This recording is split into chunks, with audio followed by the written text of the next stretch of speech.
So we are here today with Ray Kosulandich at the Awakening Cosmic Show with Ileana. Hi, Ray, and welcome. How you doing, Elena? I'm good, thank you. So I'd like to ask you some wonderful questions, what you've been up to with George and all your ET contacts and what's going on Earth. Yeah, there's a lot going on. George is the Elephant Man. He's part of my Fab Four. He's like second in command. I found out number one in command is Valiant Thor, which visited this planet back in 1957 to 60. And I want to say this much. When he came in with the manual script that a lot of the star people, ET, a lot of people call them ET, they don't mind that word, alien they don't like, but that we would be under the system of ET using energy and goods, no monetary system of money ever, because eventually that's going to fade out when we get into the fourth and fifth dimension as a crystallized being.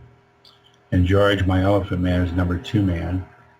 And I had put in a call for Valiant Thor to meet with him. Hopefully he will accept. I know he's real busy, just like George is, but it's been a big project, and it started with the new alignments of all the planets. This is kind of the basic outline to start with, and that had to be that way in order for all this to happen.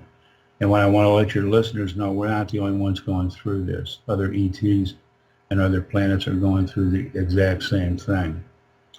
Because you got ETs, star people, and Earthlings that want to stay third dimensional, but it won't be on this beautiful and bigger fourth and fifth crystallized planet Earth. Where they found two giant planets out there the size of Jupiter and never been touched by humans, with two oceans, two suns, crystal clear water, just great atmosphere for air to breathe for both species, other star people and humans, that would live out their third dimensional lives. It's also a waiting planet for third dimensional humans. If they decide to change and want to become fourth, that can happen. And to make your audience understand about who gets to go to the fourth and fifth and so on, it's the energy, how loving your conscience and doing right things, and mainly your energy. And if you have any negativity in you, you will never go to the fourth and fifth. And if you stay that way, you would be in a category with the third dimensional reptilians, people that kill, steal, lie, do horrible things. You would disappear and die. Probably the stardust. I don't run the show. This is the way this thing is set up. We're in the 21st century, still using gas and oil. And way back when it started, the only way to describe this to your audience is anything that came down here bad, that want to control. This is the reason why whoever was on this planet that couldn't evolve, because they controlled it. It's the same way the reptilians, through all the years we've been here, have set their frequency so low, so we couldn't evolve. Things were taken away from us. And now the game's going to kind of switch in the other hand. They can't really leave, and they're kind of stuck here. But it's the same people controlling our planet. They know that it's the end game, and they're going to do everything in their power to throw a wrench up with them, cause mass chaos. But I guarantee you, George and the billions of ETs that he has down here now in place, plus I have a new number 34, the Vulcans, so it's 34 star people I've met now in my life that are going to play a big part with the Arcturians, with the Chemtrails. In Oregon, my friend Larry Hurst and his wife, Laura, which she has done a lot with chemtrails in her meetings, and I want to give these people credit. The Arcturians are going to have the Vulcans, the ones I just met, from the planet Xantar from the 11th dimension. And they'll be working with the Arcturians all over in like Arizona, where Dr. Sam has been getting here big time with chemtrails, California, Oregon. But what happens when the UFO is behind a chemtrail and they go to spray, the UFO of the Arcturian just sucks it up and it never even falls on the people. Because there's a lot of things in this chemtrail that makes people sick and kill us. And a lot of these chemtrail pilots are becoming whistleblowers because they realize what they're spraying and doing. They're paying these people big bucks to do what they're doing. And George is going to intervene with the Arcturians and Walkins to actually put some of these planes in other dimensions. There's going to be an end game to these chemtrails before it's over with. And he's got a big task for the people, other star people that will be involved with this, actually globally. So in the United States, it's big time in Arizona, Oregon, California, Florida. They just stopped the chemtrails in parts of Florida. And they're going to go after, there's 2 CERNs now. There's a new one that just got out, and still with HAARP, that are causing the weather changes and earthquakes. And they're going to intervene on things like this. I had someone send me a picture. I know we got more than one out there. It's United States Air Force X-37B. It's a major laser weapon craft that was supposed to be part of a major earthquake from the west coast to the east with other states involved. That was like, I think it was this Sunday, I think was the 14th or 12th, which is over because I didn't want to get that out to the people, because when I was talking to Sam, I go, I got this information from George, the people he's got set in them areas anyway. It didn't happen, but if it would have, they would have disabled this weapon in outer space and made it disappear. Yeah, I know about those. I was told in May that they were going to hit us with 2 huge earthquakes, one for California, one for Alaska. Mm-hmm. And my guides came in like, are you ready for a little project? And I'm like, yeah, sure. Are you ready to go and disable that HAARP new laser they set up in Alaska? I'm like, yeah, sure. Let's go destroy some spinning ring discs. So I went in, got it disabled. And you're right, they were going to fire off another one last week. And I was like, nope, not going to happen, nullify. Right. Sent them a null wave. Actually, I sent them a huge electromagnetic wave to like disable that machine again. Because I know Arizona and Las Vegas, California definitely weren't in the picture. Mm-hmm. And that's what they're going to do now. They're going to intervene on, all these star people are watchers and protectors of this planet, and they will protect the humans and any destruction on this planet as we go forward. The only thing they won't intervene on is everyday life. But the power that we have behind us now as humans is unbelievable. We're a big piece of the puzzle now, so we're not alone. Yes. Yeah. That's kind of where we're at. To get off of this a little bit, I got, I don't know if you got any of the drawings. If you want me to show you one. Sure. This is the one I don't know if you can see this. Just let me know if it's higher or lower. Just a little bit lower. Awesome.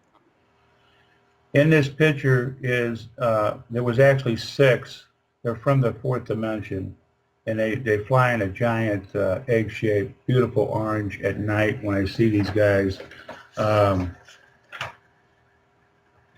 They had me and my late father in a circle on a craft, you know, and to make everybody understand, we never knew the craft or what was in it.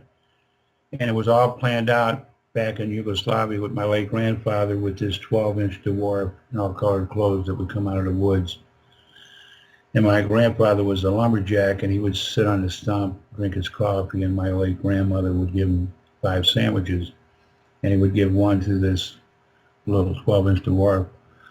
But the reason that the 12-inch dwarf was there, he had said to my late grandfather, your late, my late father and one grandson, which is me, would meet many star people for information. And that's where it kind of was laid, all planned out there. But when we met these one-eyed Cyclops people, the leader, but afterwards I found out his name is Zuda. I was 12 years old, and I was crying, kicking my legs, all this 12-year-old kid. I was really going through trauma. And Zuda had picked me up at one hand and took me up to this huge one-eyed black eye. And I felt the love and the warmth that fast. I quit kicking my legs, screaming. He set me down and walked over to my dad. And that's when we heard the famous lines from a lot of them. We're not here to harm you. We are your friends. We're here for information. And a lot of the information that we're given is we're destroying this planet. And we're part of it. People running the show are a bigger part. And they know we're turning everything around. Because back in my times, in the 40s and 50s, we didn't spray them gardens and organic plants. Today we spray everything. In a 20-year period, we're killing ourselves and our kids.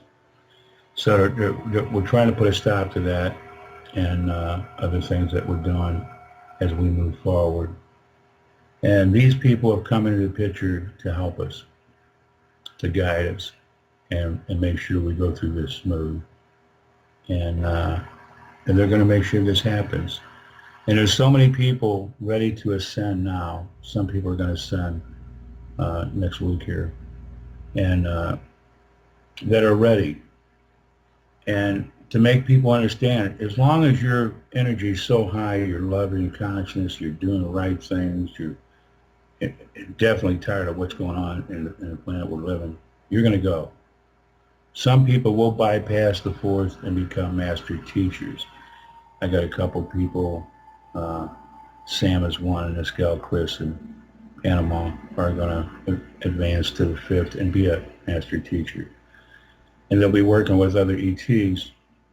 So when the people come into the fourth, but I want to elevate the fourth a little bit, they will actually come in 4-8, 4-9, right in there. And the reason for that is there's other ETs that are bad that we have no idea what the hell they look like, but they can't handle that frequency. And what will happen is they will go to their star seed. So let's play a game. We'll just play a game with you, Ileana. Sure. I'm a starseed. I'm ready. Okay, but I'm just saying, we'll just say you're Palladian, but I'm not going to say you are. I am actually. Okay, that's your major star seed ET family. That's who your number one relation is. With other star people relations.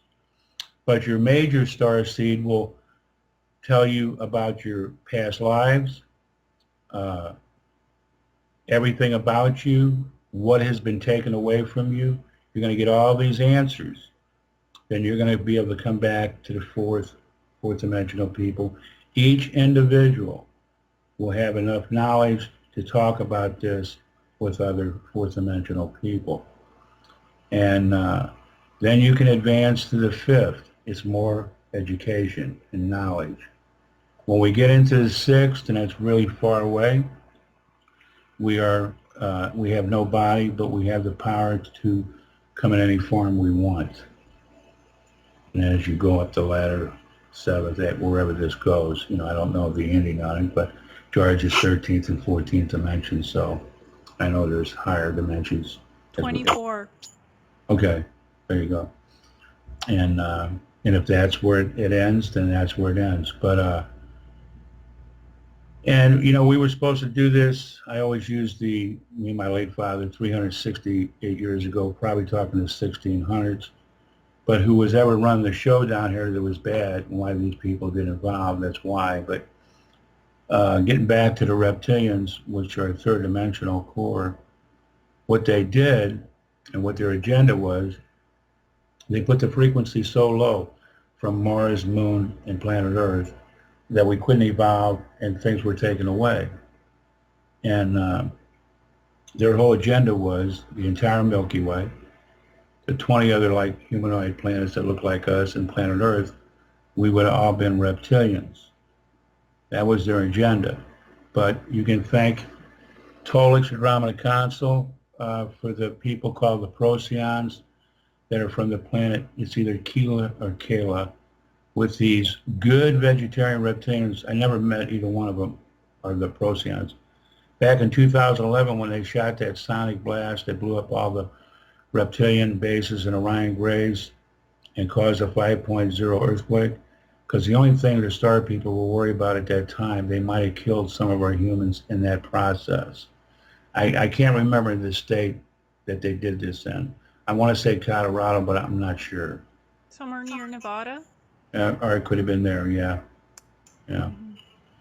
Because there's a lot of underground bases that George has been taken out, and they're cleaning house. They're kind of helping Mother Earth as she's going to go through her process.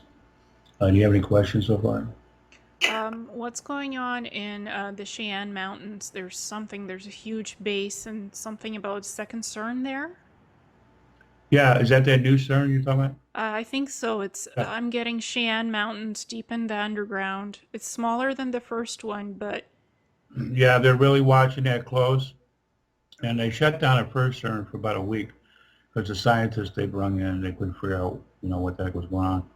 But he's got star people already around there surrounded, and if they ever pull something, they will take that out. because the States is huge. That'll be where the first contact will happen, starts from the States. Okay. I think but those bases really have to go. The military is scrambling. Yeah, because there was an area they went to, and it was kind of funny because George had sent my friends in Ireland, and the reptilians were over there, and it was some Marines of our soldiers, and they went over there and kind of had a intercom system that they weren't playing around, and these soldiers were scattering, so that kind of stopped the incident over there. They were going to chip these people, put them in FEMA camps, this type thing, and kind of back in the Nazis' time when Hitler, did it with the Jews, and eventually wanted, try and kill us. So they'll eventually get rid of these FEMA camps. There's a lot of things he's got these people in place to do.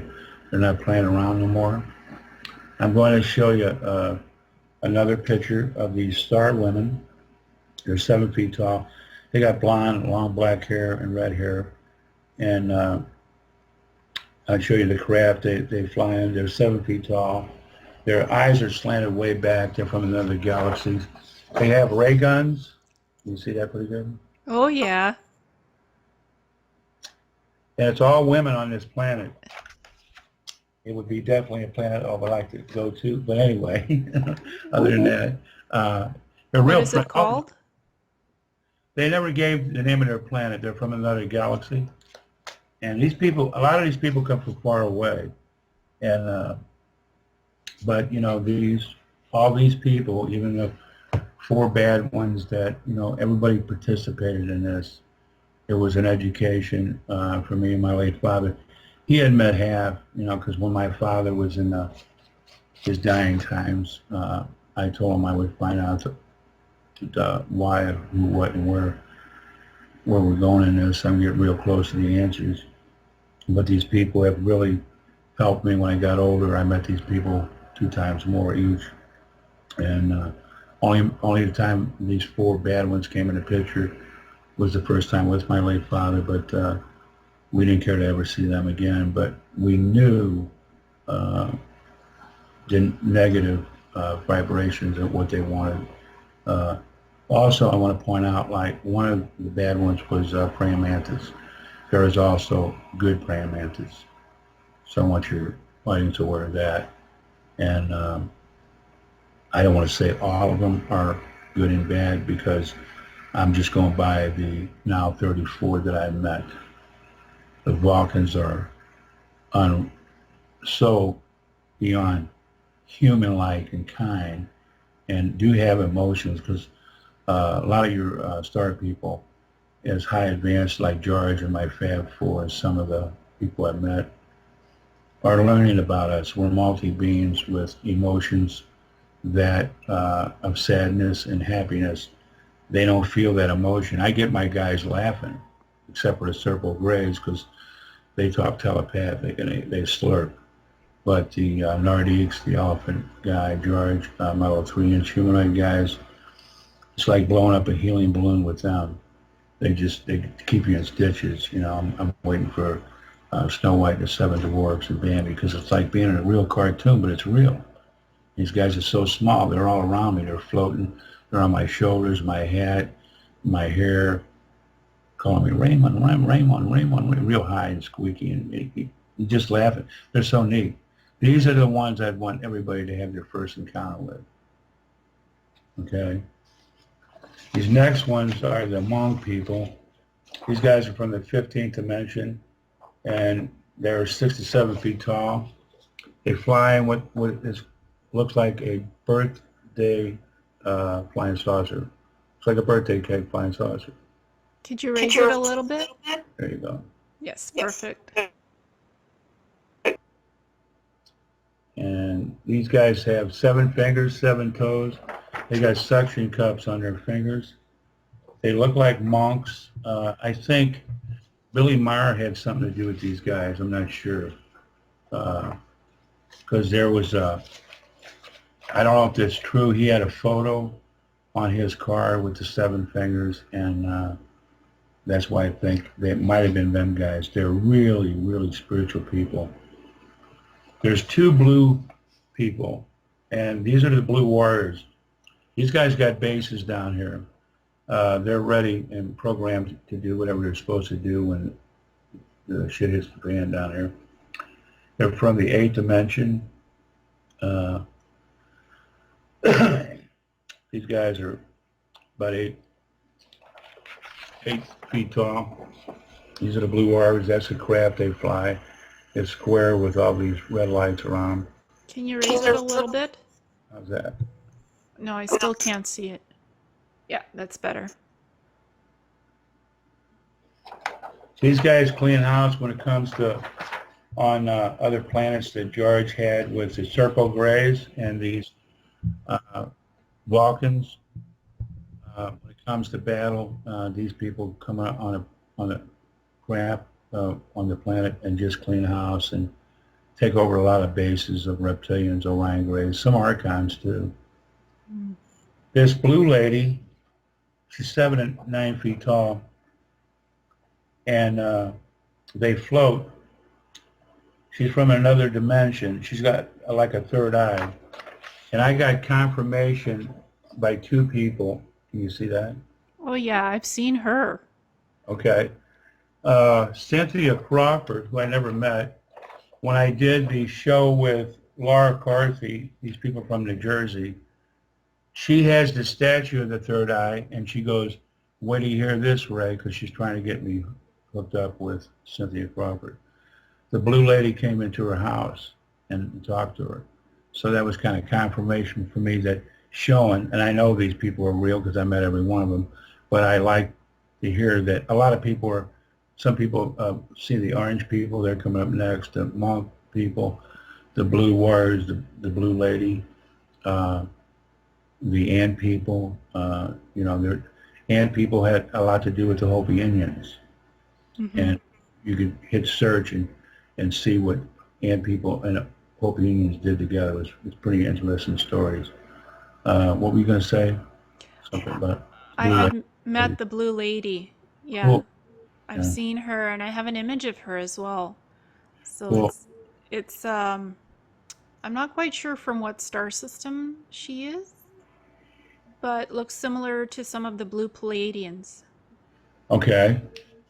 The ones that are really tall and leafy and, very skinny like, but still a bit muscular, especially the females. Right. So she looks a lot like that. Okay. Some of these people wouldn't give us who they are. These are the orange people. They're 4 to 10 feet tall. They're from a galaxy far away. They fly in like a donut It's got like a hole in the center, and they look like they have a squirrel face and real friendly. Talk telepathic. A lot of these star people talk telepathic and other languages. You see that good? Just a little bit to your the left one too. Just yes, perfect. Awesome. And a lot of people are starting to see these guys. Tolik, my friend, I guess he was talking about 9 or 10 star people he met on the Andromeda Console. This was one, and when me and Tolik did a show with Alfred and some other people, he knew right away what I was going to, because I started laughing. And the one that really got to him was the worm people. They're 6 feet tall. We got tiny worms down here. What I want to let your audience know, for everything that's tiny down here is huge out there. They're from the 12th dimension, and you're going to see what they look like in the 2 crafts that they fly in. They're always around water on their planet. You see that good? I can see the ship, but not the image of the worm. So a little bit, raise it a little bit higher, and yeah, perfect. They're real spooky looking, and that's what Tolik was, let me out of here. You know, we were kind of laughing about that. These are green glowing people. They have a green background. They look like a ghost. Nothing like Casper the Ghost with the orange eyes. And they're from another dimension. And this little craft that looks like a top. A lot of these crafts are huge. But, you know, this is what the way Jeannie drew them. Jeannie Blankenship is my artist. She drew all these down to the T. Can you see them good? Yeah. Okay.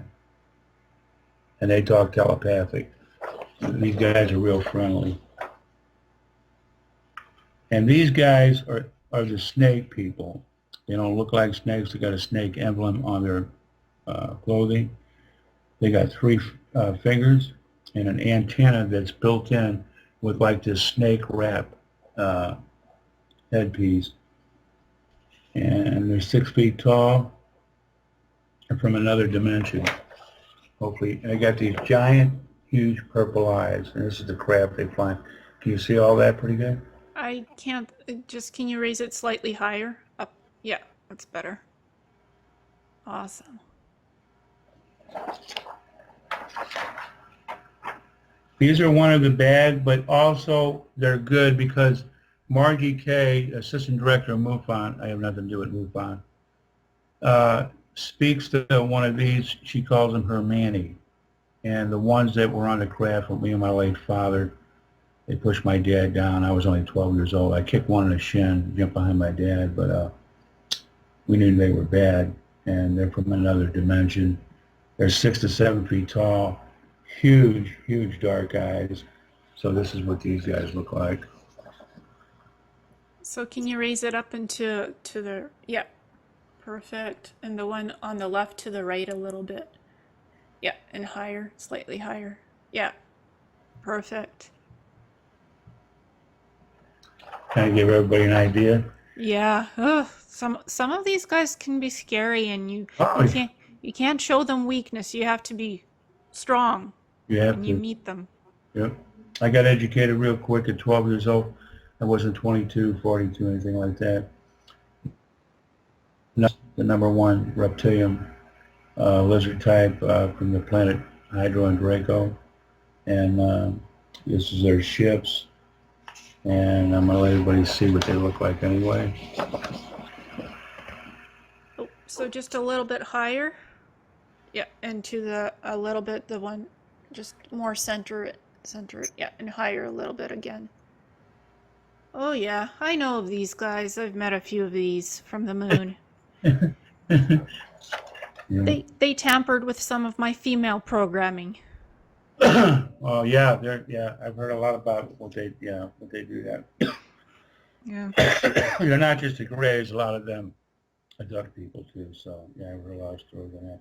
Yeah, they like to study female reproductive parts and see how that works and tinker with it and cause some trouble on the planet here. Okay.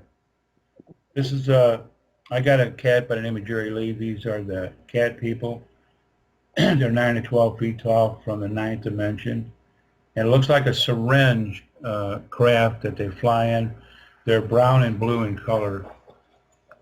And this is them. Oh, nice.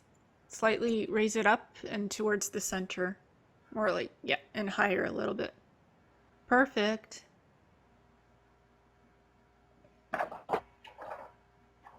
These guys wouldn't give us who they were. They're monster looking people. Actually, they look like they were in a prison outfit. And they're from the 10th dimension. These guys are 6 feet tall, but really hideous looking. And this is the colored craft they were in. Interesting. So a little bit higher up. Yeah, perfect. These guys are actually on Mars. They're good. They're 4 feet tall. These are the frog people from the 11th dimension. On the north side of the Mars where it snows, there's like 6 other star people up there. And the ones that were in charge were these 25-foot tall reptilians with 2 hearts. What a lot of people don't know, the very first people up there for humans were astronauts. And what had happened to these guys, and I don't know how many astronauts ended up dying, but before our military went up there, that's what Kramer was talking about. There was like a war for 30 minutes, and he had like 1,000 Marines who came back. Now George, my elephant man, he's got polka dots. This is the frog people.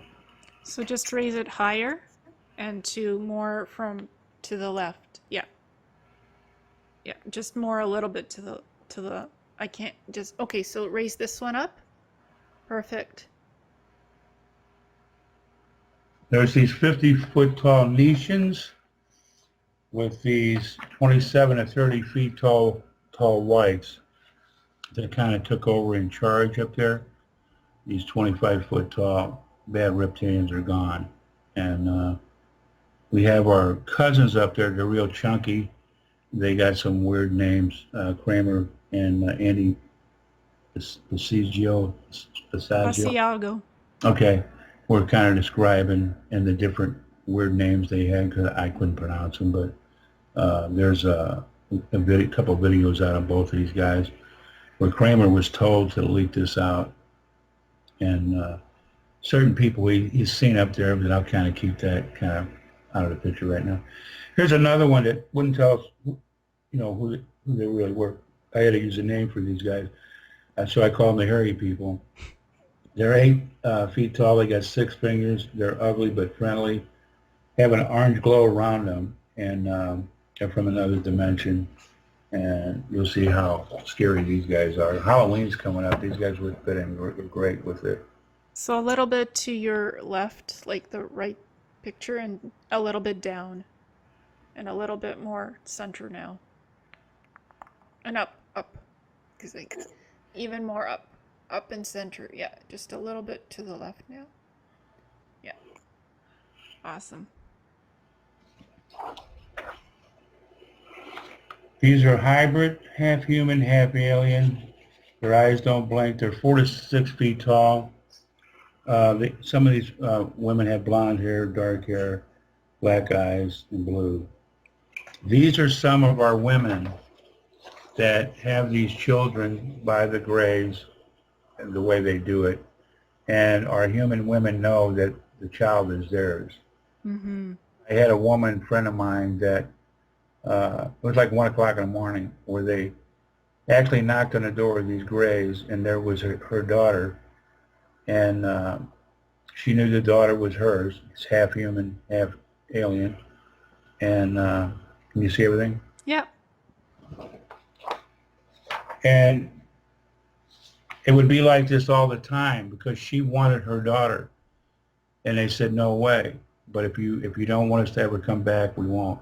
And that's when I told her, you got to see and know as a human that is your baby. Tell them no, because of what they'll put these women through. And these graves ain't nice graves, okay? They could be the Orion grays. There's so many different grays out there. Other than my circle grays, which you'll see in here, they're part of my Fab Four. These were the Egyptian people back in Christ's time from another galaxy. And this is the clothes they wore as a husband and wife. That's the craft they flew in. You can see the way they're dressed. Yeah, I can see them perfectly. Yeah, and they can speak telepathic in our language. These are real, all these people are friendly other than the ones I told you that were bad. These guys, I was in a meeting at MUFON. I can't remember the speaker. They're the busted beak people, and they're very nice. They're guys are really intelligent. They're from the 8th dimension. They're 8 to 10 feet tall. This is a craft, and they have a beak around like each ear and back of their head, and the one in the front is busted, and that's why they call themselves the busted beak people. These guys are really great warriors in battle, but very, very friendly. Can you see all that? Just raise it a little bit higher. Yeah, that's good. This is another one of the bad. These are the guys in the silver suits. They like our planet a lot. They're 6 to 9 feet tall. And they're from another dimension. These are the two crafts. This light that takes over their face when they talk telepathic, they have these antennas on top of their head. It's all a metallic silver suit. Their face, where their face is supposed to be, the light blinks when they're talking. So if you just raise it a little bit higher, yeah, into the center more. Yeah, perfect. Interesting. This would be the little gnome, 12 inches tall, that kind of met my late grandfather in Yugoslavia because they live in the trees. They're from the 7th and 8th dimension, and they also fly in a straight-up egg-shaped craft, and they're always around trees on their planet underneath the ground, kind of like my little 3-inch guys. And this is the color clothes. They're 12 inches. They get as high as 3 feet tall. Okay, so if you raise it up, perfect, and a little bit to the center, this way. Awesome.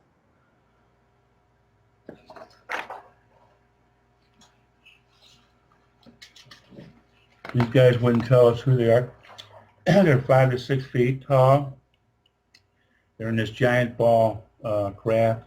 It's got a huge red light, and it like it cuts in half with these little red splashes like outside of the craft. They're from another galaxy. They got a pyramid face, and these guys do fly. Okay, so can you raise it up? Interesting.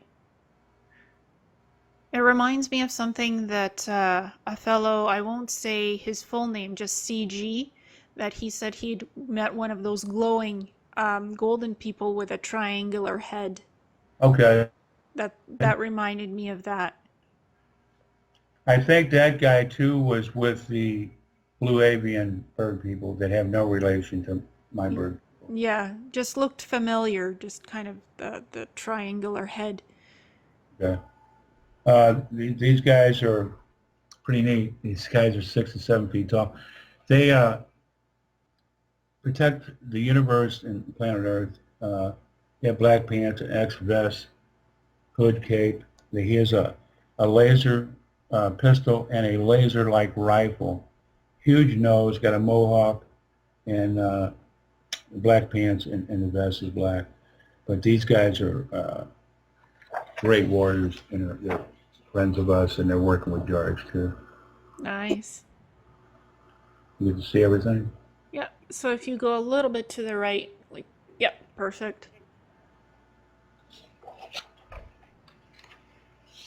These guys might have been in a crash with our so-called military.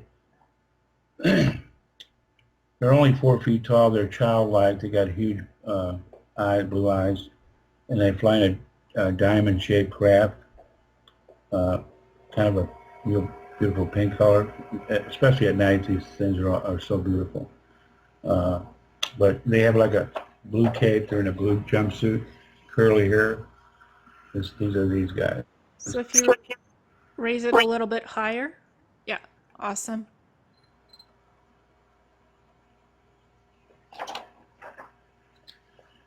And the next ones, they had us in a circle. I'll never forget these. These are the ant people. The females have wings. Uh, she was by the name of Teeny, 6 feet to 7 feet tall. They actually have a craft, a huge craft that looks just like a giant ant. And if you took the turtle out of the shell, their other craft would be like a shell. And it has this glowing, huge light around it at the bottom. And they're from another dimension, and this is the ant people.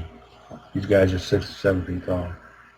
So if you raise it up, yeah, and to the center this way, and a little bit higher. Awesome.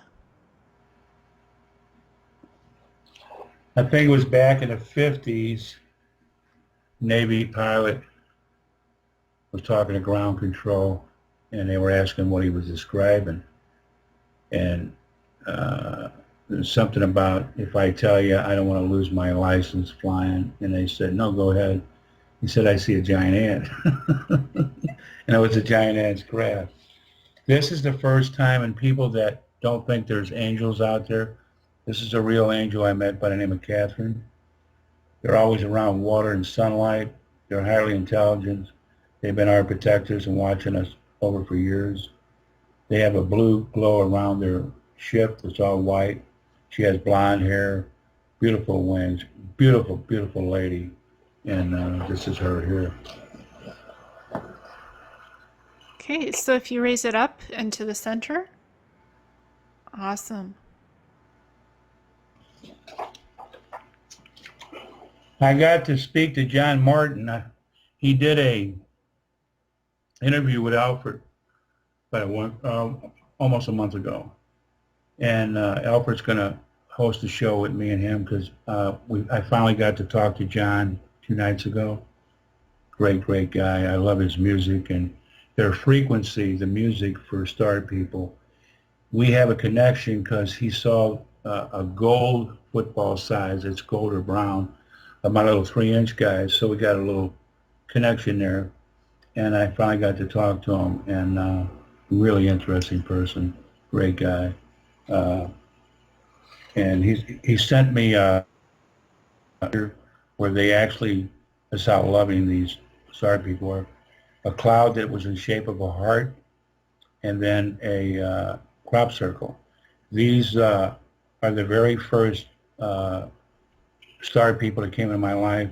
And I grew up in a town called Dogtown. And make a long story short, I was trying to bust this street light, which I never did. And that's when I seen these guys in a giant, a little bit bigger than a basketball, metallic craft. These guys have the power to shrink you to their size. And they can make crop circles. It takes about 7 to 10 seconds to do it. And they live underneath the ground. Majority of these Star People do. They have 2 suns and 2 oceans on our craft. But I was going to do it, but I got a cat, and I was afraid it'd be my luck. I'd come back their size, and my cat Jerry Lee would chase me around the house trying to eat me, you know. So that was the only thing I threw away, because I know this would really be neat, but this is them here. They're real high pitched. They're in brown little suits. They have you might be able to see the notches in front of them. There's like a speaker. I've had these guys all over me. These are the crafts they fly in. The basketball size that I first saw, the football size, and an acorn size craft. You get to see everything? No, so if you go a little bit from the left-hand side like this, so let's see that side of the left image if you take it to the right. Okay. Is the craft towards the bottom, or Yeah. can you raise the picture up, up, up, up? Perfect. We can see it now. Awesome. That's part of my fab. Another one. These are Serpo Grays. in the planet's circle. These guys are 3 to 7 feet tall, huge black eyes, real friendly. They slurp, they talk telepathic. They're vegetarians. And I went to their craft once with my late father, twice by myself. And then when we got to see planet Earth, probably the most beautiful planet out there coming in, it is round. I just got to see it with the Vulcans the 4th time. But there's an incident that happened, actually 2 with these guys. Let me know you can see everything. So if you do it towards the left a little bit, like this, and then raise the picture down a little bit, down. Okay, we can see the ship, perfect. And raise it slightly higher. Yeah, awesome. And can we see the left-hand side, like the whole image of the being on the ones that's on the left? Yeah, just raise it up, and in the middle, like the left-hand side. Yeah, and raise it. Your left, the one that's on the left of the picture, the full suit. Yeah, and towards the middle, and bring it down slightly. Yeah, awesome, perfect.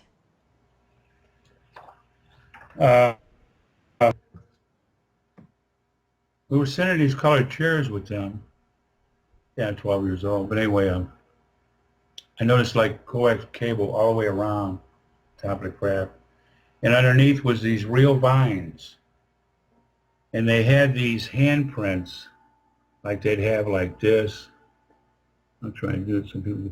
And they had them like this, where somebody would be bringing the craft up and flying, whatever. And there was this one Cerebral Gray real close to me. And I saw him take this vine real close to him, and he stuck it in the side of his hand. And I nudged my dad, and I said, Dad, he's feeding himself. And my dad saw that. Little things we would pick up. But when we were getting ready to leave with about 6,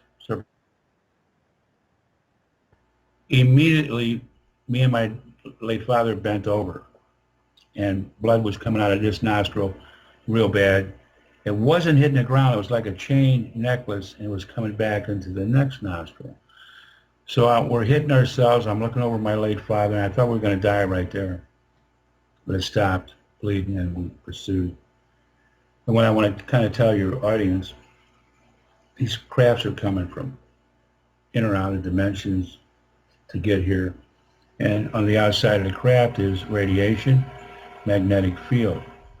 When we're on these crafts, we're in t-shirt and jeans. We're not astronauts in suits. So we're accepted to everything. We're touching and hugging these guys. They're giving us germs. We're giving them germs and whatever else, in this. And just to let everybody know, because an abductee the same way is taken the way they're dressed in their car, in their home, or whenever they're abducted and how they're abducted. And the horror stories from an abductee compared to a contactee, because we always knew what was said. We didn't have any missing time.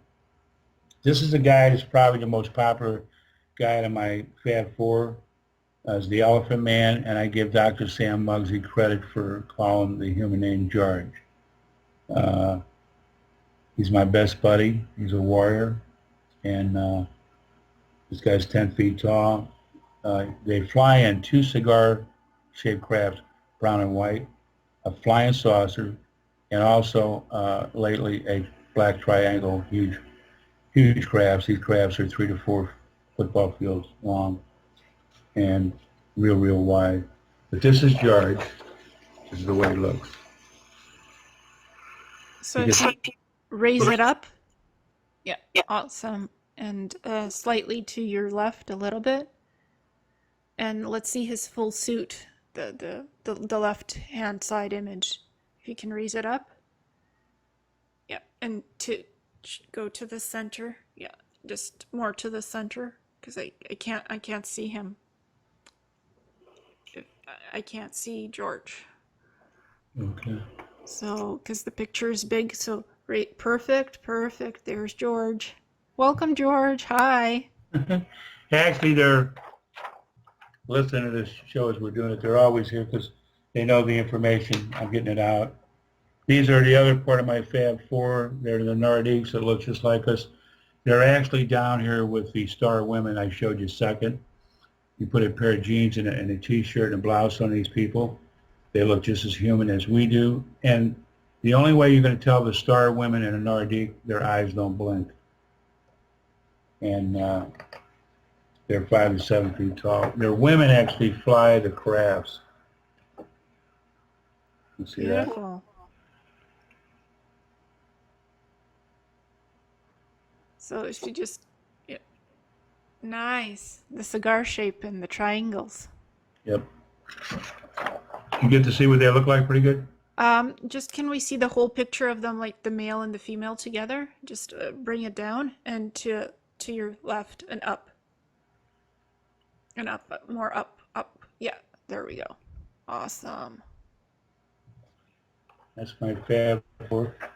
This is, oh, I got a couple left here. Orion Grays are 4 to 7 feet tall from other dimensions. These are one of the bad ones. They're always with the reptilians. Mm-hmm. Yeah. Got a good picture of that? Yep. And if you raise it high, raise it up. Good. Can have a read what it says and raise it up more. Perfect. We can see the ship now.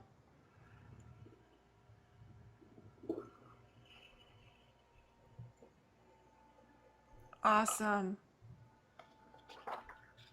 This guy is us, supposedly from year 2035.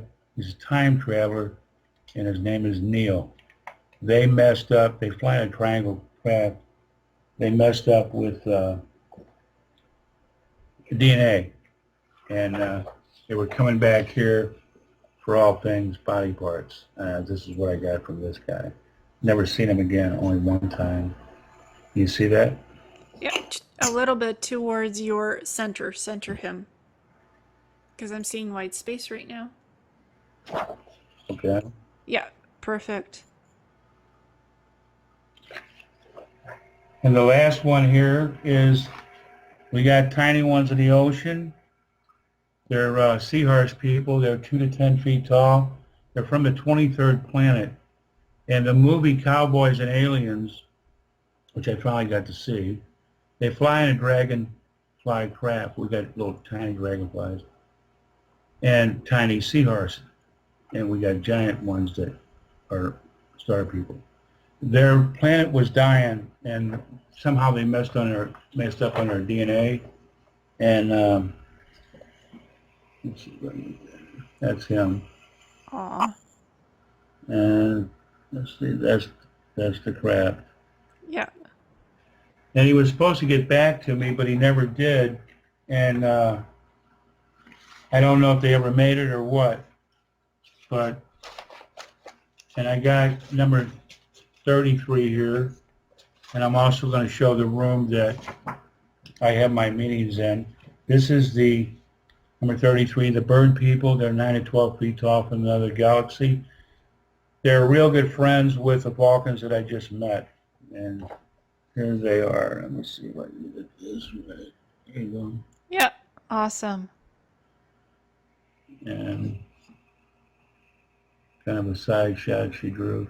And Nice. this is the craft that they fly in. Nice. And this here is the actual room that we have the meeting in. See if I can get everybody in there. Yeah. Can you lower it slightly down?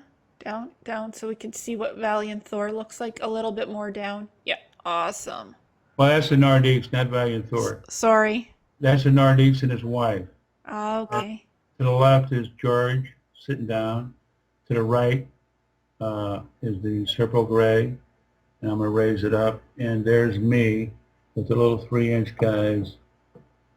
Some of them are on the floor. You can see there. They're all over me. And the colored chairs. That's the meeting room that I'm always in. And on there, they have a library, workout area, and like a mess hall where they eat.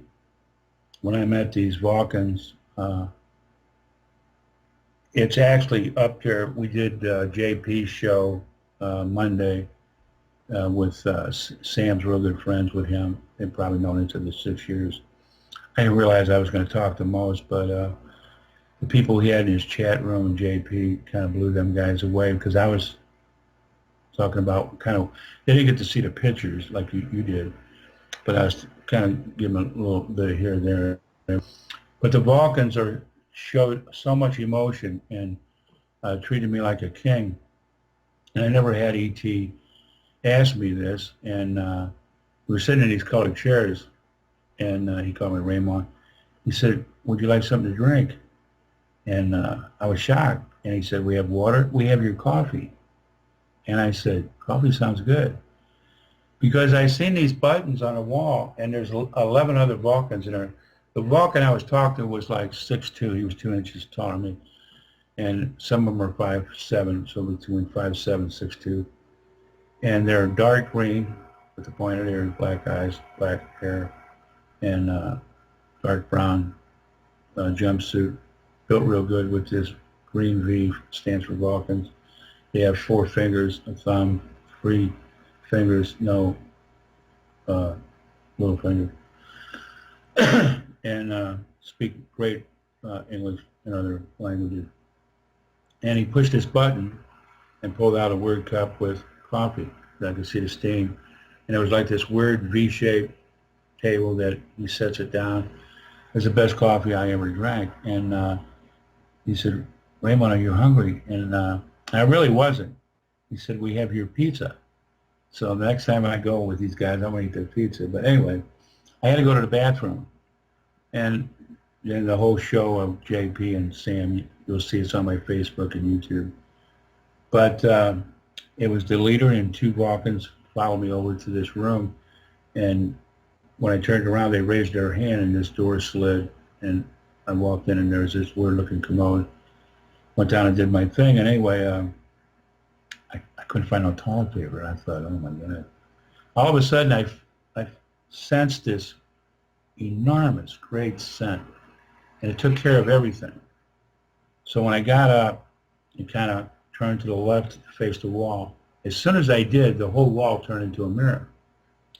And then that's when the door opened and I saw 3 of them out there smiling and laughing. And I came out and I said, "Can I take this with me? I can make millions." And he said, Raymond, he said, "Eventually you guys are going to have this." And it was really neat to learn compared to the way we do things and the way just on their craft and what they do back in their planet Zentar and how they're over 5 million in force. And these guys are warriors, but they have emotions and they really care. And they're on our side, thank God. George brought these guys in with these bird people. Their friends are the mole people and the giant bee people, 6 to 8 feet tall. They're real friendly. And then these lion people. So I don't know if they'll be 35, 36, 37 here, but I got a good shot for that.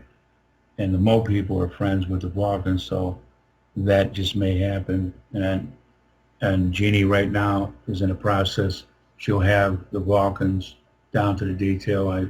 She'll know how to do this, and then she just brings them life the way they are. And I had to have an artist, so she gets credit for this, her initials and names on every one of the drawings. And for your people listening to your show, and I say it on other shows and Sam's, and did a great interview with Al. They may be drawings, but they're real. And I don't have my late father and late grandfather to vouch for me, but I got these guys backing me up, my Fab Four. They've been my friends for over 55 years, and God's in the picture. So, I'm letting everybody know we're not alone, and I'm at 34. I don't know how many's really out there. So everybody has their own opinion. But I shared with you a little bit about each one, and people are starting to see some of these people. when contact, whoever gets the first calling, everybody will meet my 34, and once it's set in stone, then many good will come. And that's when everybody's going to see down here more will be nothing but good, because these people running the show and reptilians will be extinct, they'll be gone. And that's kind of where this thing's going. So people are getting tired. They're getting away from the bullshit lies. They're going towards the truth, like myself, Peter Slattery, totally, quite a few people. I got a lot of followers, yourself, and you're a contactee, you know what's going on. You're an amazing person. You're a friend of Tolik's, and I'm glad I met you, and here I am, and I'll back you up anytime, Ileana. Well, thank you. The Andromedans actually said you need to make a website. You need to put this out. You have to step up. You've been quiet. Step up. Do the shows. Put the site. Let people know your experiences, what your contact is like with ET races. Document everything and let the people read and see what you experience. Okay. And I know people have been saying, you need to write a book. I'm looking at that avenue. I'm looking at a lot, but I just got my own YouTube channel within the last couple of weeks here. All my meetings are going to be taped. I got a friend that's doing that. And my next person on the 2nd of November, because my meetings are always the first Monday of the month at CJ Muggs, and she'll be live. And then I got Dr. Sam Muggsy in December. I'm booked all the way till June of 2016. How much time we got? Plenty Okay. of time. To let your people know, I've said this before, we got 3 major years. We got the year we're in, which is almost over, 2015, which is the pace-setting year. It's an amazing year, and a lot of things are happening, and they're happening quick. And then you got the silent year, 2016, all the way up to the major year for us humans, 2017, everybody's talking about. And I've said it on JP's show, Sam's show, and I'll say it on yours. Put this in the back of your head. There may not be an election in 2016. It's very possible. Because at the rate this is going, and the shifts, and what these idiot people are trying to do to throw a wrench, when Mother Nature starts to rumble, we can't be on this planet, because the frequency, when it gets to a certain point, that's where George has got this planned out.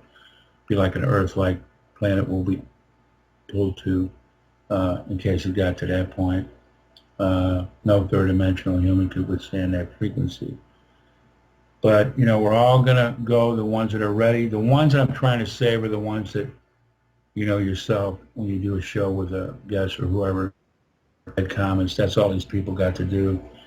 These are the ones that I'm trying to save that probably the last minute will want your phone number, Ileana, and say, what was that lady's name? So, it's kind of too late, but they got time to do something good instead of being negative like they are. I understand for them to be this way because of the way it is down here on this planet.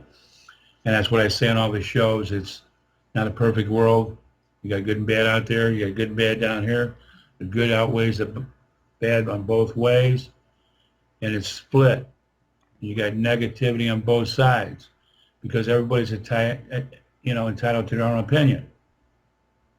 But as a contactee, yourself, we're a voice for ET, but we're also a voice to awaken as many humans as we can to go to the greatest planet Earth like never before, and the ones that are going to reap the benefits.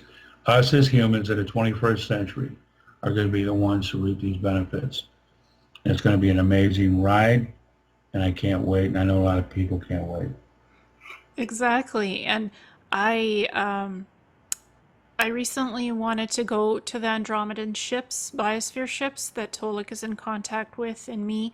And I was like, I want to go, I want to stay. And they were like, you still have work to do here on the planet. Not your time, not yet. We know you want to ascend and go up on the ships, but you gotta wait, not your time. So my request was not denied, but they said you got work to do on this planet. So do your shows, put out stuff on the site, interview people, enjoy your time here. We we know you're in some pain, but it's part of this shift.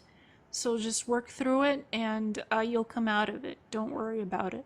I'm going to say about you, Art, because I'm going to be down here for a while, and uh, it's just been an amazing education for any he or she, and everybody's going to get these answers and knowledge, and uh, we're all going to leave this third dimensional crazy world that we grew up in. As kids growing up, we were lied about everything being a myth, but I can tell you people, everything is real. Gnomes, fairies, werewolves, vampires, the list goes on. They're real.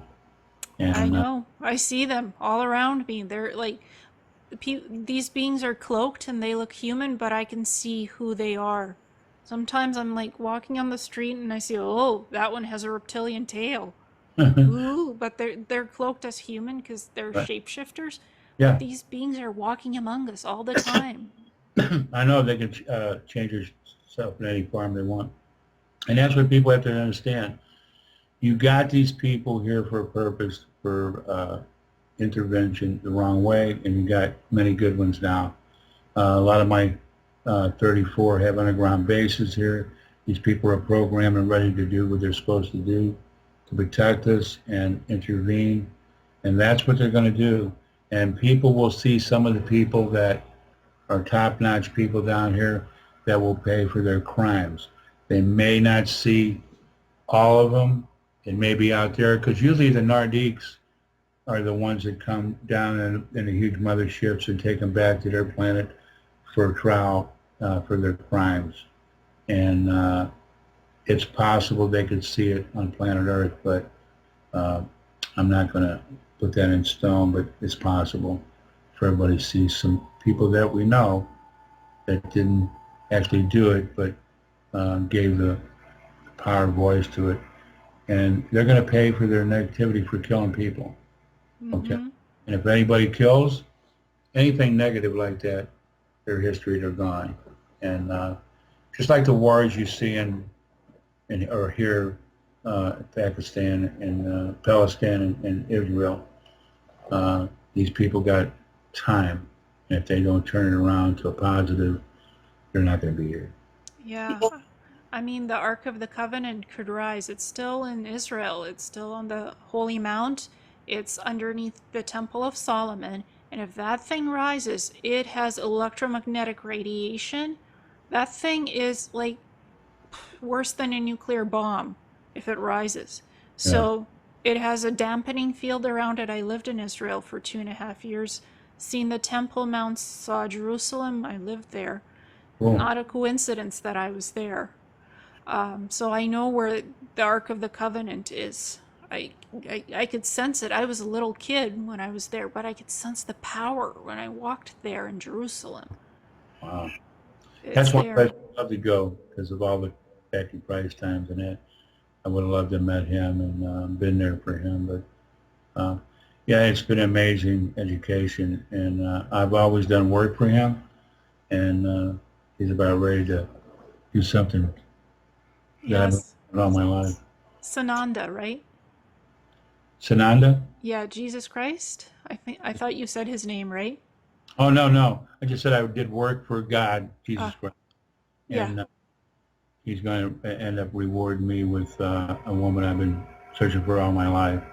And that's kind of coming down the road real close. It looks like it's going to happen. You're gonna meet your twin flame. Yeah. I'm going to have my soulmate. She's going to have her soulmate. And it's pretty cool. So it's right around the corner. Hopefully November 1st or 2nd, right in there. So I'm about 6, 7 days away.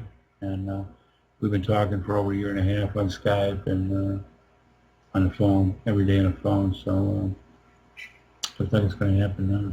Hopefully. Wonderful. And Tolek has met a woman friend as well recently, so Yes, that's what I heard. Yeah, yeah. a He lovely lady. yeah. So, and I met some of my soulmates. I have five, actually. Wow.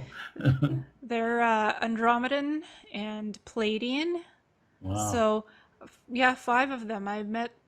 Some of them were on one of the Andromedan biosphere ships. I got to do some artwork for Tolek, and that's how I met one of the ladies. That's my Oh, soulmate. cool. She's And like, sit down, start digitally drawing. This is 5D. You have 5D technology now. Get to it. Have fun. that's cool. That's how Well, you're, Tolek has his artwork.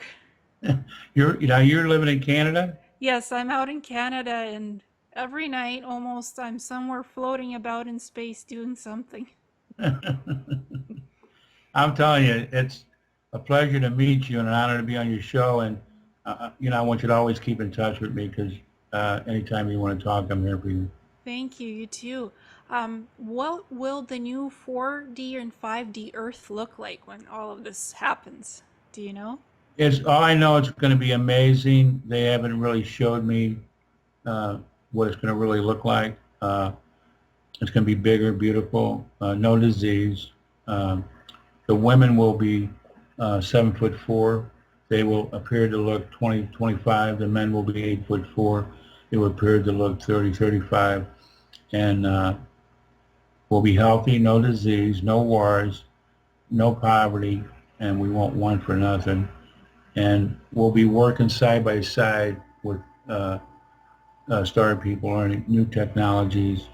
Um, we'll never have to worry about this third dimensional world we lived in. I'm not going to say we're not going to forget it because we lived it.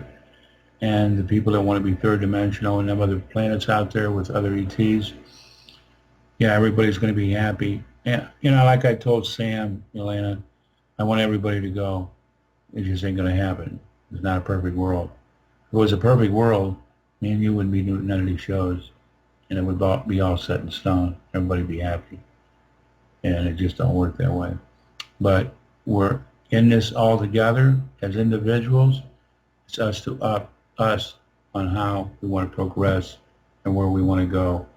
And we're going to become a crystallized being from a third dimensional core. And it could happen anytime. I know everybody's talking about the major year 2017. And so I look for anything as we move forward. We're real close to the silent year of 2016. And it could happen in there. That's why I said we may not have an election, because if it does, we're all on the 4th and 5th. And everybody's happy. Well, time is flying by so quickly because it's accelerating. I could see anything can happen at any time. And it's not about time in a year specifically, it's about human vibrations. Right. How far we rise in consciousness, what missions we've had on this planet, are we close to completing them? That's part of it too. So it'll happen when it's supposed to happen. It'll be beautiful. I agree. We asked to come here, as Yes. crazy as that sounds, because of our past lives and the education we're going to get out of this, and knowledge, and know why. My guy said I came through portholes to get here, but I understand a lot of it, and we're going to meet our supreme star people, our main relation, and learn a lot of things about ourselves that were hidden from us. So it's going to be interesting. Can't wait. Exactly. I mean, my mom said the other day, "Oh, I want to go with you to the spaceships. I'm ready. Let's take the cat. Let's go." My dad is like, "I'm not so much." Well, Daddy, there's a place for you in the engineering. You'll love it. He's an electrical engineer. I said, "There's a place for everyone." When people do go on the ships, there's a place for everyone there to do what they're good at doing jobs. And some people might want to stay on the ships too and learn and get adopted by various CT groups. Oh yeah, all that's there. Yeah, I can see that too. Is That's there nice. anything else you want to talk about, sweetie? How are you doing? What's up with you? I'm doing pretty good. I got my new YouTube channel up there now because I got some of my old meetings that were taped up there, and a lot of the new ones. And I have to do this, and I wanted to even go further. I got a gal in South Korea by the name of Gina Kim. She's doing a magazine to all the Koreans out there about me and my life story, and the drawings I showed here. I got people in Quebec, Canada going nuts over the interview I did with Alfred Weber, who's a real good friend of mine. And India, I don't know if I'll ever make it there, but they're going to give me the key to the city, this lady that's high up in India. And then my good friend Chris in Panama, who is going to do a translation to the people in France. That's going to be pretty neat. So I'll be getting in that country and getting the word out for George and all the star people and where we're going, and keep them up to date. And then Dr. Sam Muggsy, all the shows I'm doing, Peter Slattery. I just did 4 shows, 3 with Sam, actually 5. 1 with Peter Slattery, you want to see that one, and the one with JP, Wolf Spirit Radio. They're on my Facebook and on YouTube, and your audience really wants to check these out because it's kind of saying things of where we're going and kind of what we're talking about here on your show. So, that's what I do. I'm a voice for them, just like you're a voice for them. We get out the information they want, and also for the people on this planet. And you got people on this planet, Ileana, that have no idea what the hell's going on, okay? And they're going to be aware. And you got children dying at birth, people that are sick that can't fend for themselves, automatically go into the fifth. I was told this by my friend George and the Nardiques, other ETs that are high up. And I think that's the way it should be. And so we'll kind of let everybody know about that. And then you got people that, are married, boy and girlfriend. They both may be ready to go, and then one may not. And you're going to have that. So it's all in the picture, and, we're all in this together. Nobody's really left out. And I want everybody to understand that. But you got to understand, we're human. We do the human way. We think the human way. We want it now. It's like my friend Chris in Panama and other humans. And I know we're ready. There's so many ready. And just a matter of time when a first earthquake hits that starts things with Mother Earth, a lot of people will ascend. And as we move forward, to eventually everybody that's ready, that will be off this old planet Earth onto the new planet Earth that we're on, that will be bigger and beautiful. And that's kind of where we're at. I actually, a few months ago, I saw a huge earthquake happening, and people became this white light and just beamed up towards these beautiful blue glowing ships, crystalline ships. So that was a vision I saw, and I'm like, wow, that's a huge possibility, and it could happen. Oh, yeah. Seeing crystallized crafts like that and people lit up like that, that's very possible. It's just, it's going to happen in a blink of an eye. And I know some people, with the destruction of some of these earthquakes, we don't really die. This happens so fast. We got people that have passed away, our late ones. I mean, my late mother and father. That's one thing I was told when we go into the fifth. Our late parents are there waiting for us. Our children are there waiting for us. And I really believe strongly in that, with the power of the way everything is involved in this, and it's beyond us as humans, but we're going to experience this in real time in them dimensions. And I can see the change because we're a third dimensional core, and how everything will change for us when we get there.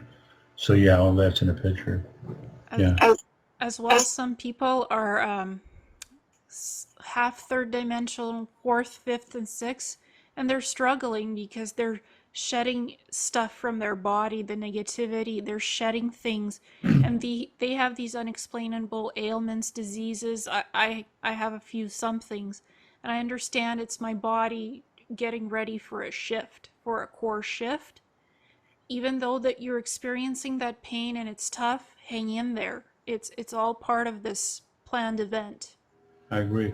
I got Agent Orange, prostate cancer, borderline diabetic. They gave me a recipe of a teaspoon of baking soda, apricot seeds that they say will cure my cancer. And my Agent Orange it messes with every organ in your body. And from what I understand, the day I would, at the last, when I go into the fourth and fifth, that's when you have no disease. And people like me and anything that's wrong with you are completely cured once we're in there. And that's what's so cool. Exactly. I have hemiplegic migraines with paralysis. I can't even walk or talk or move sometimes, especially if there's bright lighting. I know this is just my body going through these cosmic event changes. It's not that I have this disease because I desired it. It's not. Right. It's just bodies are changing and people are changing. Like your auric field, your bioelectrical fields, everything is changing for people, and that's kind of like rapid ascension symptoms that people might be feeling. So it's because the earth is changing and evolving, and those Right. people are awakening. It's a sudden awakening for them, so they might have aches and pains, unexplainable things happening to them. It's not really a sickness or an ailment, it's just events changing us. I agree. And a lot of different things in there as you're evolving and the change reaction we go through. It's beyond us, but it's part of, this event to go into a higher dimension. And the frequency and timelines that are involved with us humans, and it plays a big part. And that's what a lot of people don't understand. I don't have all the answers. I get it from George and my Fab Four. You get it from your people, and we try to get it out there and explain it the best way we can. I'll never play God with this because I'm in this just like everybody else. I just want everybody to make it, Me and too. play our roles like we're supposed to as we go through this. Hmm. Some people are becoming like teachers, just getting this information out, and that's part of our roles right now to help people to be in service to others, not just ourselves. And hey, by helping others, we help ourselves too to be better people. And it just it's just feels good to spread love and light and to send out a good message so people have hope and positivity in their lives. You're E- right. Even when it seems so dark, there's always light there to help us, There is. to help And others. and they're there. They're not going to let us go. They're here now to make sure we go through this smooth. And we got a lot of backing. We're not in this alone. And so we got the upper hand. And they know the game's over for them, the bad people. And, it just, the bad can go on for so long, and it has. I understand that. And now nothing but the good has come in. And there's going to be a lot of good. There's a lot of UFOs at night, like never before, huge ones. And it's to ease the panic on us humans. You'll see them in the daytime. And the way they'll do this, I've said it on quite a few shows, they'll ooze into like small towns and then gradually filter out because they'll never come in and just jump into this and scare the hell out of everybody. That's the way they're going to do it. They're going to do it the right way, and everybody's going to know what's going on, and whoever gets first contact, I have no idea who that will be, but then many will come, and we're going to be working side by side with these people, and that's what's going to be amazing. And the way that life will be in the new, bigger, beautiful planet Earth here, like it should have been. We weren't supposed to ever have a house payment, any kind of thing with the monetary system of money. And this is what Valiant Thor came down in 1957, and he's going to get confirmation as we get close. We're almost there to evolve into the fourth and fifth of energy and goods, and the monetary system of money will never be. No. So I can't wait for that. Me neither. Trading for services and goods is going to be that way. Trading for it. If you like to do something, a hobby, an artist, you can do that as a job. Healing, it'll all be worthwhile and rewarding, because what is now a hobby to you will become your job that you actually like doing. You don't have to do it, but you can do it if you want, and if you're not happy with it, you can try something else. Right. No, There's always going to be something for us to do. If you want to retire, you got that in the picture. It's going to be the way it should have been, and not the one for nothing, and no wars, no disease, no poverty. We're all going to be equal, and if anything ever happens, as far as any kind of conflict, it's taken care of, and it's something we won't have to worry about. And that's what's going to be amazing itself, the changes that I just kind of said that will be amazing to us. You're not going to be looking over your shoulder. You're going to be happy, and just free, with free will and knowledge like we were supposed to have. None of this negativity of people getting killed and the list, pedophiles, the list goes on. None of this sickness and things that these people do for greed over us, playing God with our lives. And now they're going to get paid back for what they did. and for job-wise, you won't have to compete for any jobs. You can do whatever you like for a job. You don't Right. have to go through interviews. You don't have to go through testing. No If you're if you're interested in something, you could do a work practicum. Any type of job you want. That's how the Andromedans do it. They let their staff have work practicums and do volunteer rotation, and they can explore what they like in jobs. They could rotate different jobs, try other things. Space exploration is huge with the Andromedans, and we'll be doing that as well in the near future. Yeah.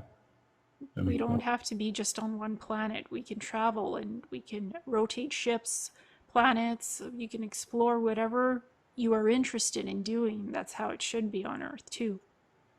It is, and the people you're going to meet and travel. I mean, it's just first thing we'll be using. George was telling me when we go into fourth is teleportation, and I can see the things in that, and that's the way our future is going to be. Kind of like we grew up with the little cartoon, the Jetsons, and that's in the picture. It's going to be a unique world like never before. It's kind of like what I went through my little 3-inch guys. I'm waiting for Snow White and the Seven Dwarfs and Bambi. Only it's real. These people are that tiny. They're all over you, and you're in that never land the right way, and you're just happy, and there's no sadness. It takes everything away from you when you meet these people like that. But fairies are real. I got friends that have met fairies, gnomes. They're down here. A lot of neat things we're going to see and learn from these tiny people. My great-grandfather in Yugoslavia, I was a lot younger, I remember him talking about the little people.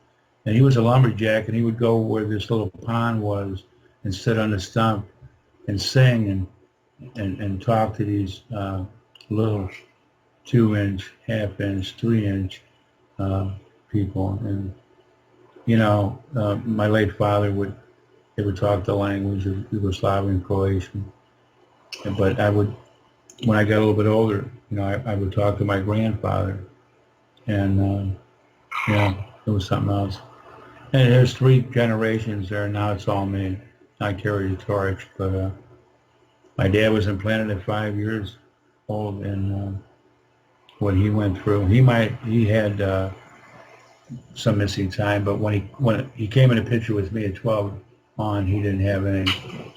And my late grandfather, I think he always knew what was going on with the 12-inch dwarf that were always around him and watching him and protecting him, plus the little people too, because it's just amazing. Even before any of us were born, some of these people, what they were seeing in ET back then, because you got to remember the old-time UFOs compared to the modern ones today. So, and there was real threats back then. Your government was real. Today it's a joke. You can tell the President of the United States where to go. But they still try to, use the fear factor. Yeah, exactly. And then there's these off-planet secret corporations that do stuff on Mars and other planets. They have their bases.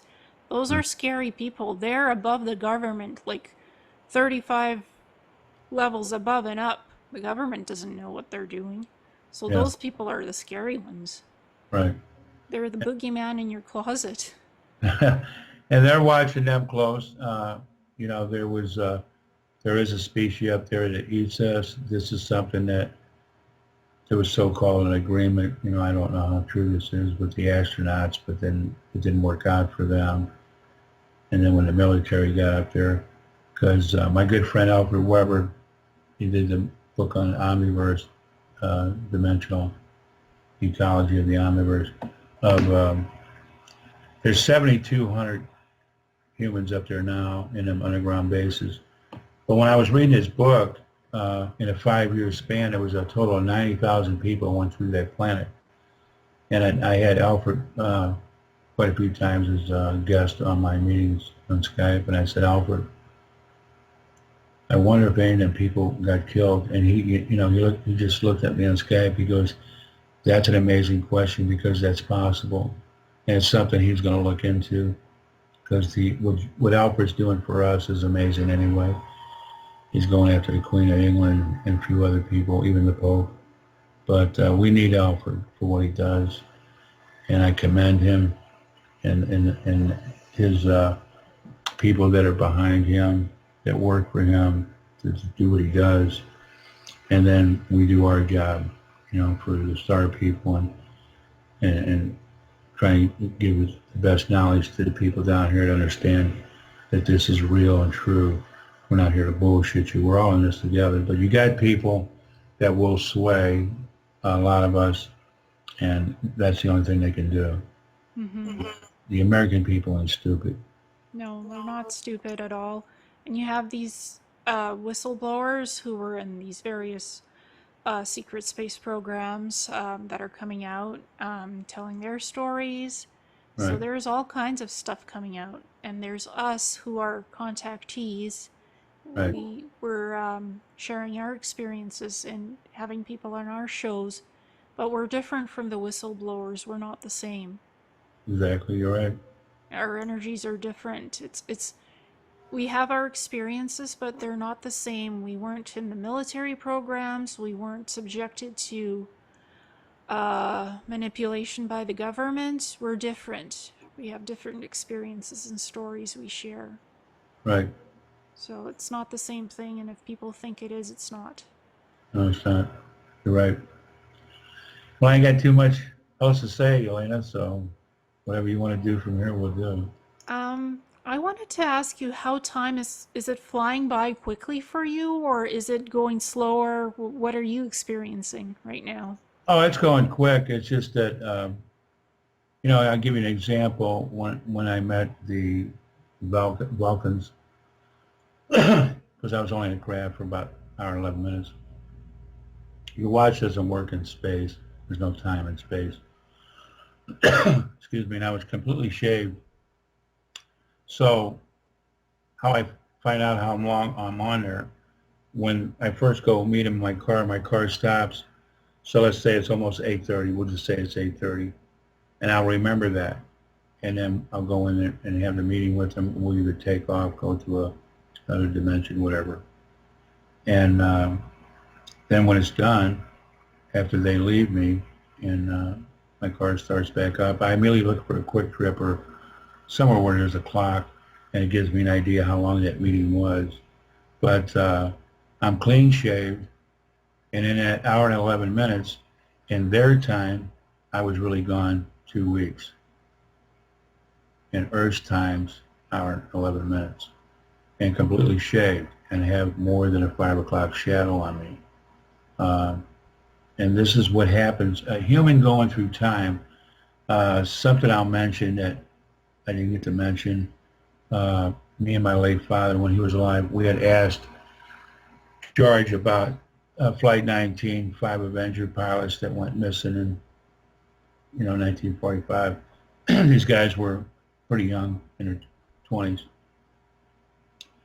and disappeared. And even though the next day they had a big launch for looking for them, because a lot of them disappeared, but our main concern was these 5 Avenger pilots.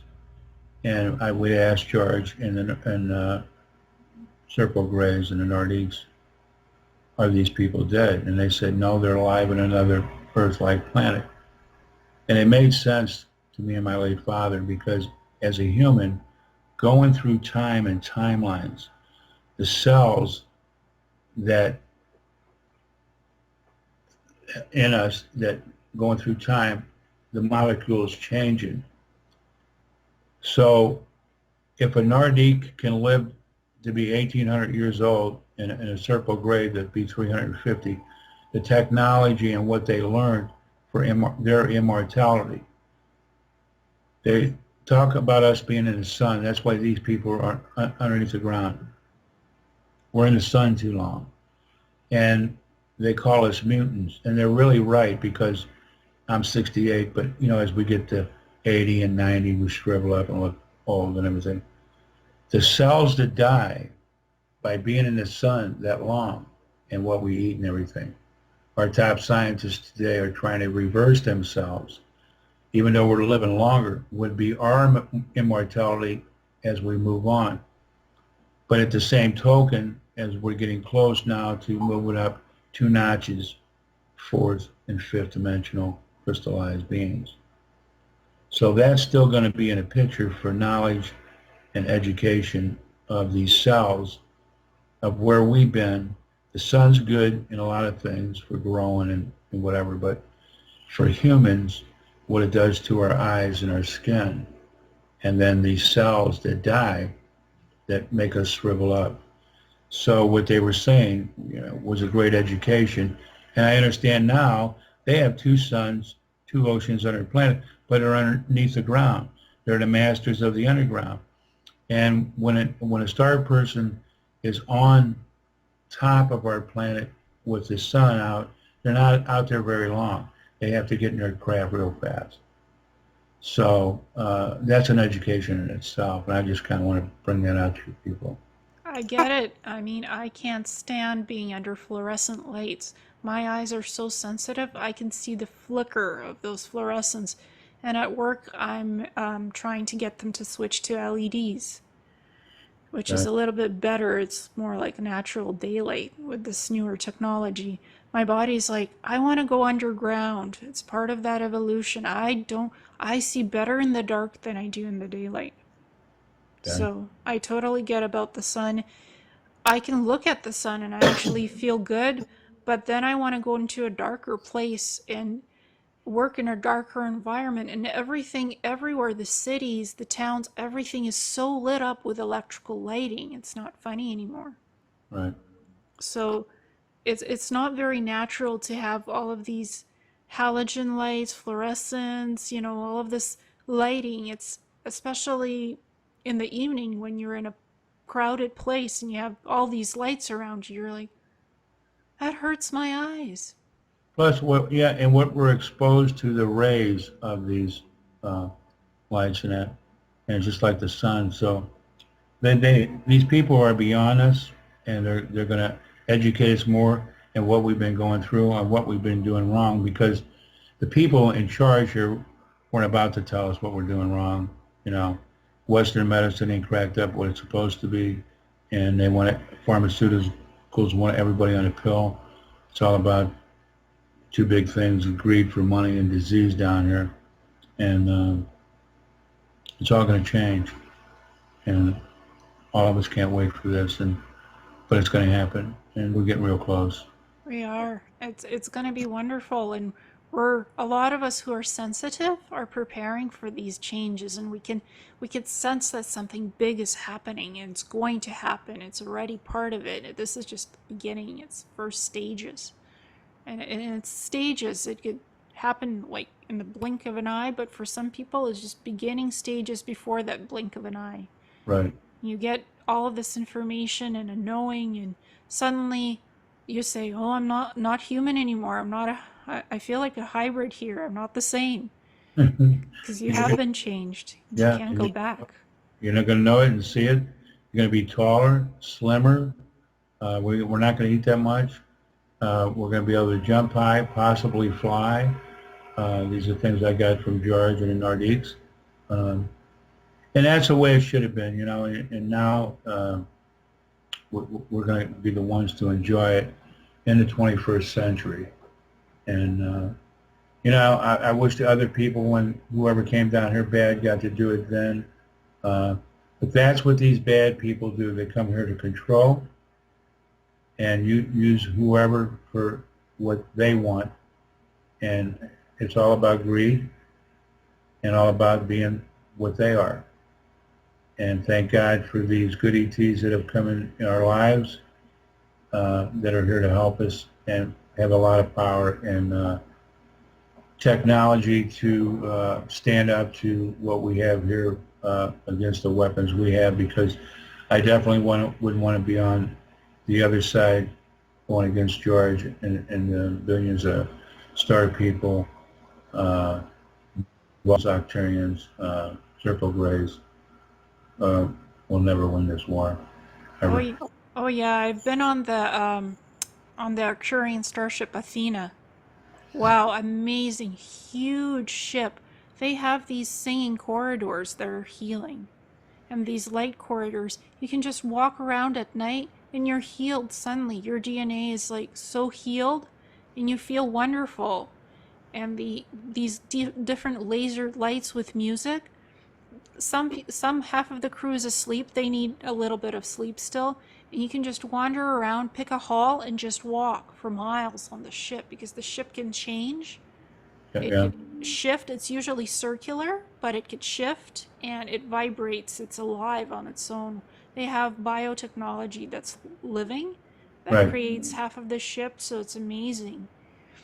And they have so much healing technology and a lot of lessons to teach us. They're so advanced in healing, those Arcturians.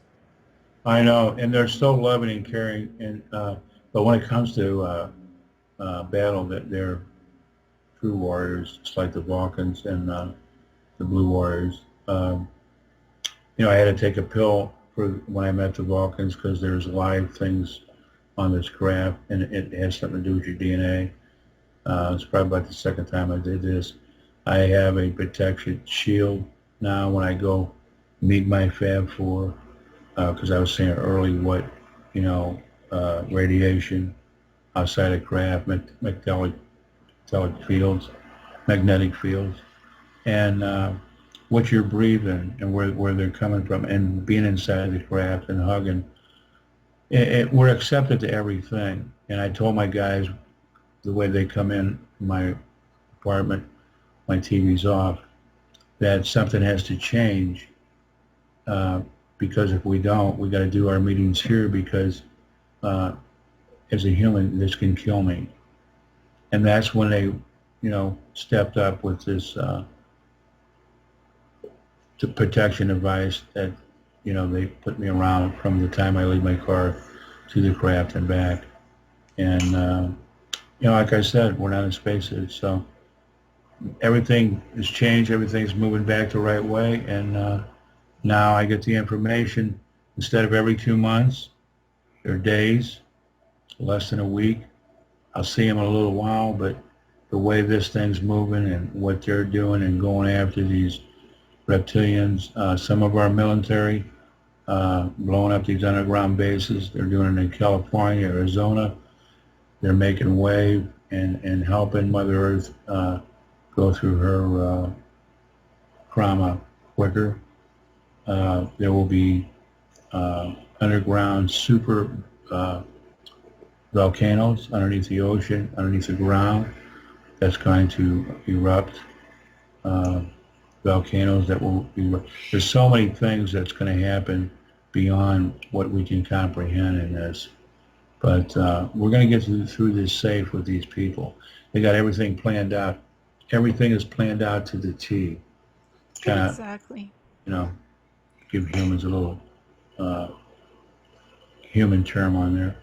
But we got the right people now, and we're going to make sure we make it through this smooth. Exactly. And for me, when I go up to the ships, various ships that with my contacts, the Andromedans, the Arcturians, Pleiadians, I just pop up and I'm there. Like, I dematerialize, my energy materializes on the ship, and that's it. Like, I'm almost like in a light body. Some of my human self is still down here sleeping, but my soul essence just goes. I'm physically there, but my soul goes up there, and I just materialize like doing a teleportation. Except I Right. don't need a device. I teleport myself up there, You're and being. I'm there, and no pills, nothing for me. Nothing phases me. They're like, you know this information. You know how to take yourself up to the ships. Just be light energy. Just go. That's what they said to me. You have that ability. Just teleport yourself. Go up. You don't need anything special. Just you have this knowledge from before. Just use it and do it that way. So, and I said, okay, I'll try that. And I tried it and it worked. Because before I was like, why can't I go up? Why? Well, it's like simple. Just go. Just let it all go and go up. Use your energy. Go. That's what they said. And, you know, Cool. and they have special projects too. They Yeah. like to give me projects to do. That's cool. Yeah. Guys always keep me working. I know that, but I know they're going to be with me, all the way through this, and that's cool. It's just that we're going to get to see these people advance like they're supposed to, and that's what it's all about. And there's Exactly. going to be many, um, and it's coming. People they all, and I understand as humans they want to know when, they want it now. It's not up to us. Process of the way it's supposed to happen. Mother Earth is the last piece. Uh, when the rumbling starts, that's when we're getting real close. And this is kind of what I was told by George and my Fab Four. So uh, there's a reason why we're not meeting every 2 months, and I understand that in the process that everything was planned out. It's such an enormous project, and that's what we have to understand as humans. If it wasn't for them, we wouldn't be going through this. We don't have the power of what they have and the technology, and Mother Earth's going to do her part as the final piece. So Definitely. that's about it from where I'm at. I don't know what else to say, sweetie. Well, I've been seeing like 20 ships from various different groups, um, back and forth in meetings as well, and just meeting different old friends of mine from space again, just getting reconnected, getting ready for what's coming and changing as well. So it's not just one group of ETs. It's a lot of groups that are with us. Oh yeah, yeah. So that's why you have your 34 that you've met. I've met like 10 now. and I know of various other groups I'll meet as well. So it's not just one group. It's a lot. It's a huge cosmic family. Oh, I agree that we don't know the number. There's so many. And what we're going to meet are the ones that I've never met. I mean, they're in the picture to help. Everybody's going to take pictures, hug these people, go on crafts. All that's there. And that's part of what's waiting for us. And that's what's going to be neat. And what you get to do and the crafts I've been on and places we've been, people will be able to do this too. Yeah, and just people just awaken.